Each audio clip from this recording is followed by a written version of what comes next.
बिस्मिल्लाहिर्रहमानिर्रहीम। अस्सलाम वालेकुम। मैं जलील खान कुलाची, आप मेरे यूट्यूब चैनल देख रहे हैं। हुज़ूरवाला इस्लामाबाद हाई कोर्ट में ऐसी जुर्रत कहाँ से आ गई कि उन्होंने जनरल कमर जावेद बाजवा और जनरल फैज हमीद को बाकायदा तौर पर नोटिस जारी कर दिए हैं। किस केस में नोटिस जारी किए हैं, क्यों किए हैं, दरखास्त किसने दी है, ये सारा असल में मामला है क्या, खुलासे के तौर पर आपको मैं सामने रखता हूँ। असल में मसला यह है कि एक शहरी जिसका नाम आतिफ अली है, रावलपिंडी से उनका ताल्लुक है, उन्होंने दरखास्त दी है जनरल कमर जावेद बाजवा और फैज हमीद के खिलाफ नहीं, इसके अलावा 2-3 लोग और भी हैं और कुछ इदारे भी हैं।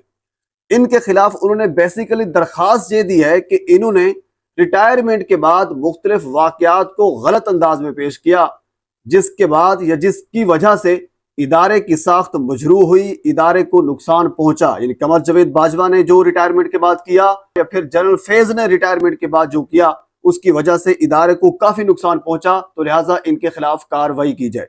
अच्छा, इस दरखास्त में सिर्फ ये 2 लोग नहीं थे, इसमें जावेद चौधरी साहब, शाहिद मेतला साहब, पेमरा और प्रेस एसोसिएशन, इन तमाम को नोटिस जारी किए गए। अच्छा, मसला यह है कि इस्लामाबाद हाई कोर्ट ने नोटिस जारी क्यों किए, दरखास्त का बेसिक मतलब क्या है।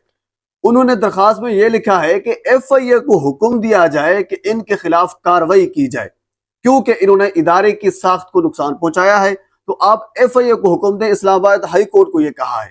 तो उसके बाद इस्लामाबाद हाई कोर्ट ने बाकायदा तौर पर तहरीरी हुक्मनामा भी जारी किया है, क्योंकि आपको याद होगा शाहिद मेतला साहब ने मुख्तलिफ दावे किए हैं इंटरव्यूज के हवाले से जो उन्होंने जनरल बाजवा साहब के किए हैं। उन्होंने मुख्तलिफ कॉलम भी लिखे हैं। उनके 2 इंटरव्यू जो उन्होंने दावे किए हैं, दोनों इंटरव्यू के हवाले से मैं आपके सामने बारहा वीडियो रख चुका हूं, क्या क्या कुछ उन्होंने कहा और क्या क्या दावे किए।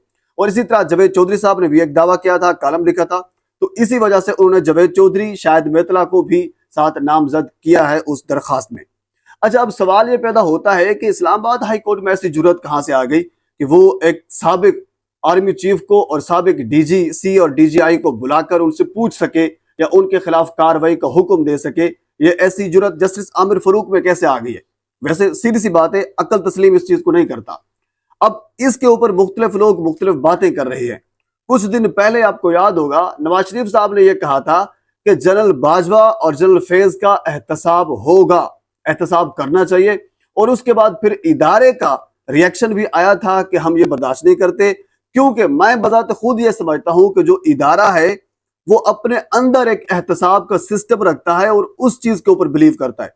आपको याद होगा आसिफ गफूर साहब ने यह कहा था कि इदारे के अंदर एक परमानेंट, एक अच्छा फ्री एंड फेयर जो एहतसाब का सिस्टम है वो मौजूद है, तो हम उसके ऊपर बिलीव करते हैं।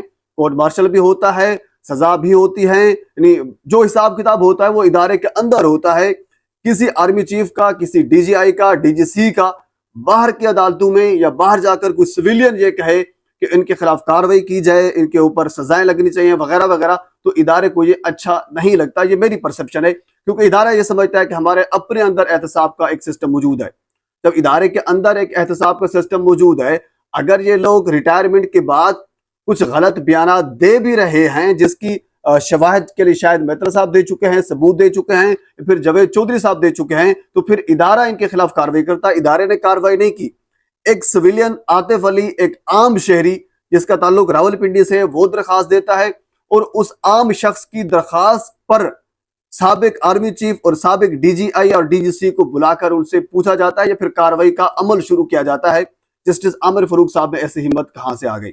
अब इसके पीछे एक तो नवाज शरीफ साहब वाला जो बयान है, लोग कुछ उस बयान को इसके साथ नत्थी भी कर रहे हैं, लेकिन अब इसके पीछे कुछ मुहर्रिकात क्या हैं, इदारे का इसके ऊपर रिएक्शन, क्योंकि ये अभी जो तहरीरी हुक्मनामा है आया है, मेरे ख्याल में आई थिंक इसको 1 घंटा जो है वो हो चुका है, अभी इदारे का इसके ऊपर जवाब, रिएक्शन नहीं आया। इदारा इसके बारे में क्या कहता है, क्योंकि जब ये गुठली खुलेगी तो फिर मामला जो खुलकर सामने आएंगे कि इसकी बैक के ऊपर कौन है, कौन ये चाह रहा है, कौन ये करवाना चाह रहा है, कि किस में इतनी हिम्मत है। अभी इस चीज का कंफर्म पता नहीं लग सका।